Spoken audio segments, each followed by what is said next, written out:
Hello friends, मैं हूं Smita Agrawal and welcome to my channel knowledge seekers of economics. So we have already done first chapter of first unit. Now we will continue the second chapter of first unit. On the basis of response, I am also feeling excited to continue with my videos. Okay, so हमारा second topic है Indian economy between 1950 to 1990. अब इसके हिसाब से अब हम यहाँ पे जो मैं एक बार पूरा इस चैप्टर में डिफरेंट वीडियोस में क्या क्या डिस्कस करने वाली हूँ, क्या क्या टॉपिक कवर करने वाली हूँ, I am going to say that. जैसे मेरा पहला टॉपिक रहेगा या पहला वीडियो रहेगा, उसमें मैं डिस्कस करूंगी इकोनॉमिक सिस्टम क्या है, क्यों जरूरत है और different types of economic system. और इन तीनों जो इकोनॉमिक सिस्टम, बेसिकली हम 3 इकोनॉमिक सिस्टम डिस्कस करेंगे, उन तीनों में हम डिफरेंस डिस्कस करेंगे। फिर इंडियन इकोनॉमिक सिस्टम जो अब इस साल ऐड हो गया, we will also discuss on it. Then next हम बात करेंगे नेक्स्ट वीडियो में यहाँ से प्लान, उसकी डेफिनेशन और क्यों प्लान की जरूरत है और इकोनॉमिक प्लानिंग क्या होती है। After that I will discuss the goals of 5-year plans. हम डिस्कस करेंगे यहाँ पे 4 गोल्स होते हैं, उसमें डिटेल में डिस्कशन होगा। नेक्स्ट हमारे नेक्स्ट वीडियो में रहेगा एग्रीकल्चर, उससे रिलेटेड प्रॉब्लम्स और क्या क्या पॉलिसीज बनाई उसके डेवलपमेंट के लिए, वो सारा इसमें आएगा। Next would B industrial development और क्या रोल्स रहा है पब्लिक सेक्टर का और क्या क्या पॉलिसीज पास की गई, industrial policy resolution 1956। Then next would be foreign trade और फॉरेन ट्रेड की वजह से पॉलिसी और इम्पोर्ट को कंट्रोल करने के लिए और ये सारी उससे रिलेटेड या टैरिफ्स को कंट्रोल करने की रिलेटेड इश्यूज डिस्कस करेंगे। Then last would be the critical appraisal of industrial development from 1950 to 1990। ये सारे टॉपिक्स हम इस चैप्टर में कवर करेंगे और that would be in different videos. Fine, तो हमें पता चल गया है कि इस चैप्टर में हमें क्या क्या पढ़ना है। तो अब हम स्टार्ट करते हैं हमारा पहला टॉपिक। तो पहला टॉपिक है हमारा इकोनॉमिक सिस्टम। इससे पहले कुछ और डिस्कस करते हैं। इसमें मैंने नीचे लिखा है वाई इकोनॉमिक सिस्टम। बेसिकली जब हमारा इंडिपेंडेंस मिला था, हमें पता है, लास्ट चैप्टर में वीडियोस में पढ़ चुके हैं कि हमारी इंडियन इकोनॉमी उस टाइम पर बैकवर्ड और स्टैग्नेंट थी। तो जो हमारे कॉन्स्टिट्यूशन फ्रेमर्स थे और बेसिकली जो हमारे लीडर्स थे उस टाइम पे थोड़े वरीड थे कि अगर ये स्टैग्नेंट बैकवर्ड रही तो हमें प्रॉब्लम्स होंगे, तो बहुत जरूरी है हमारी इकोनॉमी डेवलप्ड में कन्वर्ट हो जाए। तो उसके लिए हमें प्रॉपर प्लानिंग करनी पड़ेगी। सबसे पहला जरूरी है हमारी कंट्री के लिए हम कुछ ऐसा सोचे जिसमें डेवलपमेंट हो। तो उन्होंने सोचा इकोनॉमिक डेवलपमेंट का, जिससे हम प्रॉपर वे में डेवलपमेंट कर सकें। अब ये इकोनॉमिक डेवलपमेंट होता क्या है, तो एक सिंपल डेफिनेशन है। सिंपल डेफिनेशन क्या है, इकोनॉमिक सिस्टम क्या है, एक ऐसा arrangement by which central problems of economy are solve. और इस तरह से ये प्रॉब्लम सॉल्व होती है कि सबका वेलफेयर हो, सारे सेक्शंस का वेलफेयर हो कंट्री के। अब सेंट्रल प्रॉब्लम्स होती क्या है, डोंट वरी, ये 11th के माइक्रो इकोनॉमिक्स में आप पढ़ चुके हैं। तो सेंट्रल प्रॉब्लम्स माइक्रो में भी है और आपको स्टैट्स में भी। तो सेंट्रल प्रॉब्लम होती क्या है, बेसिकली आपकी 3 सेंट्रल प्रॉब्लम्स होती हैं इकोनॉमी की, what to produce, how to produce and for whom to produce. अब व्हाट टू प्रोड्यूस, ऐसी क्या कॉम्बिनेशन गुड्स एंड सर्विसेज की प्रोड्यूस करी जाए या कौन से गुड्स एंड सर्विसेज प्रोड्यूस किए जाए और कितनी क्वांटिटी में प्रोड्यूस करें। दूसरी प्रॉब्लम होती है हाउ इज टू प्रोड्यूस, मतलब कौन सी टेक्निक ऑफ प्रोडक्शन यूज करना है। टेक्निक ऑफ प्रोडक्शन 2 होती है basically, labour intensive and capital intensive technique. और जहां पर हम लेबर ज्यादा यूज कर रहे हैं वो लेबर इंटेंसिव, जहाँ कैपिटल मतलब मशीन ज्यादा यूज हो रही है कैपिटल इंटेंसिव टेक्निक। तो वो डिपेंड करता है कंट्री के डेवलपमेंट, वहां पे अवेलेबिलिटी ऑफ लेबर, इन सब बातों पर डिपेंड करता है कि कौन सी टेक्निक यूज करनी है। देन नेक्स्ट प्रॉब्लम थी हमारी फॉर हुम टू प्रोड्यूस, किसके लिए प्रोड्यूस करना है, मतलब जो फाइनली आउटपुट बनेगा वो किन लोगों में डिस्ट्रीब्यूट होगा, कौन इनको कंज्यूम करेंगे। तो ये बेसिकली सेंट्रल प्रॉब्लम थी। तो इस सेंट्रल प्रॉब्लम को सॉल्व करने के लिए एक ऐसा अरेंजमेंट बनाना था जो सबके वेलफेयर के लिए हो और इन प्रॉब्लम्स को सॉल्व किया जाए। तो ये था हमारा इकोनॉमिक सिस्टम। और ये क्यों बनाया गया था, मैंने बोल दिया कि हम इंडिपेंडेंस के टाइम पे स्टैग्नेंट और बैकवर्ड थे।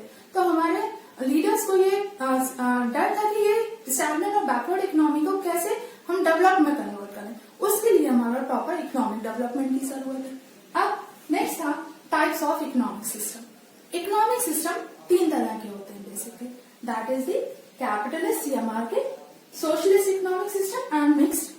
इकोनॉमिक सिस्टम, ये भी आप 11th में पढ़ चुके हैं. So basically there are 3 types of economic system. अब हम इन तीनों को डिस्कस करते हैं कुछ डिफरेंसेस के बेसिस पे. फाइन. अब अगर हम बात करते हैं capitalist economic system. Capitalist economy में बेसिकली क्या होता है? It is one in which means of production are own, managed and controlled by the private sectors. ये प्राइवेट सेक्टर्स अगर सारे मीन्स ऑफ प्रोडक्शन को कंट्रोल करते हैं then that is a capitalist economy. और यहाँ पे हमने बोला था इकोनॉमिक सिस्टम बेसिकली क्यों बनाया जाता है? क्योंकि वहां पे सारी सेंट्रल प्रॉब्लम सॉल्व हो. और यहाँ पे कैपिटलिस्ट इकोनॉमिक प्रॉब्लम में तीनों प्रॉब्लम्स कैसे सॉल्व होंगी वो देखो. पहली प्रॉब्लम होती है what is to be produce. अब यहाँ पे वो गुड्स प्रोड्यूस किए जाते हैं जिनसे प्रॉफिट अर्न किया जा सके. कैपिटलिस्ट बेसिकली खुद के फायदे के लिए काम करते हैं. दूसरी अगर हम बात करते हैं how it is to be produce. अब 2 टेक्निक होती है, वो टेक्निक यूज करेंगे जिससे उनको फायदा हो या सस्ती पड़ रही हो, मतलब वो लेबर हो या कैपिटल इंटेंसिव हो. फिर तीसरी हम बात करते हैं फॉर होम टू प्रोड्यूस. तो यहाँ पे वो उन लोगों के लिए डिस्ट्रीब्यूट करेंगे जिनके पास परचेसिंग पावर हो या इनके पास इनकम हो. अब यहाँ पे अब सीधा मैं एक एग्जांपल से बात करती हूँ. What is to produce. जिन गुड्स में या एसेंशियल गुड्स जो बेसिकली ज्यादा फायदे वाले नहीं है, जिनमें प्रॉफिट नहीं हो रहा है, वो प्रोड्यूस नहीं करेंगे क्योंकि उनमें फायदा नहीं है. उनको सिर्फ फायदे वाले गुड्स प्रोड्यूस करना है. दूसरी अगर हम बात करते हैं हाउ इज टू प्रोड्यूस, तो वो टेक्निक यूज करेंगे जिनसे उनको सस्ती पड़ रही हो टेक्निक. अगर वो टेक्निक महंगी होंगी तो कॉस्ट ऑफ प्रोडक्शन बढ़ेगा और वो उनको महंगे पे बेचेंगे, उनको उतना फायदा नहीं होगा. Then for whom to produce, उनको सिर्फ प्रॉफिट के लिए काम करना है तो वो सिर्फ उनको ये चीजें डिस्ट्रीब्यूट करेंगे जिनके पास परचेसिंग पावर है. पुअर पर्सन है, उसके पास कैपेसिटी नहीं है वो चीज परचेज करने की, मेडिसिन या सोप कुछ भी, तो वो उनको डिस्ट्रीब्यूट नहीं करेंगे क्योंकि उसके पास पैसा नहीं है. तो ये बेसिकली कैपिटलिस्ट इकोनॉमी में प्रॉफिट के लिए काम करती है. अब हमारे जो basically first prime minister Jawaharlal Nehru, उनको ये इकोनॉमिक सिस्टम बेसिकली अपीलिंग नहीं लग रहा था, इंटरेस्टिंग नहीं लग रहा था. क्यों? क्योंकि यहाँ पे पूरी सोसाइटी का या सोशल जस्टिस की तो बात ही नहीं है और पूरी सोसाइटी के या कलेक्टिव इंटरेस्ट ऑफ सोसाइटी का कॉन्सेप्ट यहाँ अप्लाई नहीं हो रहा था. तो यहाँ पे मैं बेसिकली बात करूं that was not an interesting और appealing to our prime minister, so he was not favouring this capitalist form of economy. Okay, तो फिर हम डिस्कस करते हैं सेकेंड पॉइंट. सेकेंड हमारे क्या है? Socialist economy. अब दूसरा होता है सोशलिस्ट. अब इसमें भी क्या डेफिनेशन है? बस इतना सा रेफरेंस रहता है जहाँ पे one in which means of production are own, control and manage by the government. Socialist में सारा जो मीन्स ऑफ प्रोडक्शन है गवर्नमेंट कंट्रोल करती है. और बेसिकली सोशलिस्ट इकोनॉमी बनती है main intention that is the social welfare. लेकिन इसका एक डिमेरिट रहता है कि जीडीपी स्लो रेशियो में डेवलप होती है और यहाँ पर मेन है प्रॉफिट मैक्सिमाइजेशन नहीं होता है.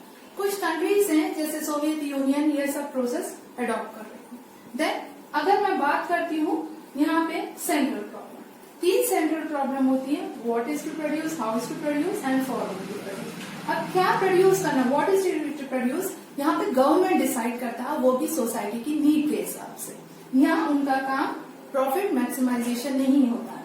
हाउ इज टू प्रोड्यूस, यहाँ पे गवर्नमेंट खुद देखता है कि कौन सी टेक्निक देश के लिए अच्छी है, सोसाइटी के लिए अच्छी है. उस बेसिस पे अगर प्रॉब्लम है अनएम्प्लॉयमेंट वगैरह की तो वो लेबर इंटेंसिव और बहुत सारी ऐसी चीजें उनके बेसिस पे गवर्नमेंट डिसाइड करता है कौन सी टेक्निक यूज करना.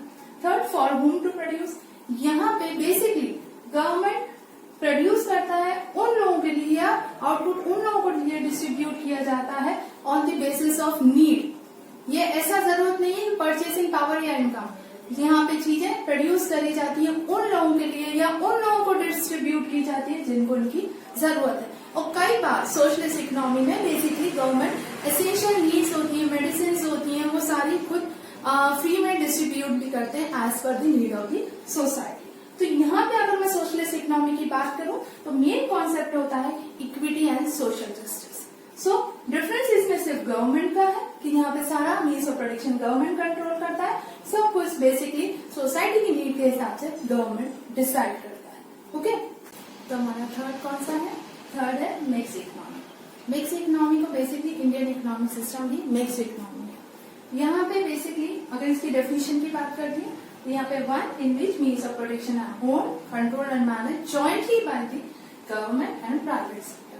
तो ऑब्वियस अगर दोनों साथ में बात कर रहे हैं तो प्रॉफिट मैक्सिमाइजेशन के साथ साथ सोशल वेलफेयर की बात करेंगे। अब इसमें सेंट्रल प्रॉब्लम कैसे सॉल्व होंगी, तो तीनों सेंट्रल प्रॉब्लम है दोनों मिलके टुगेदर सॉल्व करते हैं। जैसे कैसे करेंगे, प्राइवेट चीज सेक्टर वो चीजें प्रोड्यूस करेगा, वो गुड्स एंड सर्विसेज प्रोड्यूस करेगा जो वो अच्छे से प्रोड्यूस कर सकता है, और गवर्नमेंट वो चीजें प्रोड्यूस करेगा जैसे एसेंशियल गुड्स एंड सर्विसेज जिनमें प्रॉफिट नहीं होता, प्राइवेट इंटरफियर नहीं करते, तो वो चीजें गवर्नमेंट प्रोड्यूस करेगा। तो दोनों का कॉम्बिनेशन हो जाता है profit maximisation and social welfare. अब यहाँ पे अगर मैं बात करूँ तो दोनों कॉन्सेप्ट हो गए, प्राइवेट ओनरशिप एंड डेमोक्रेसी।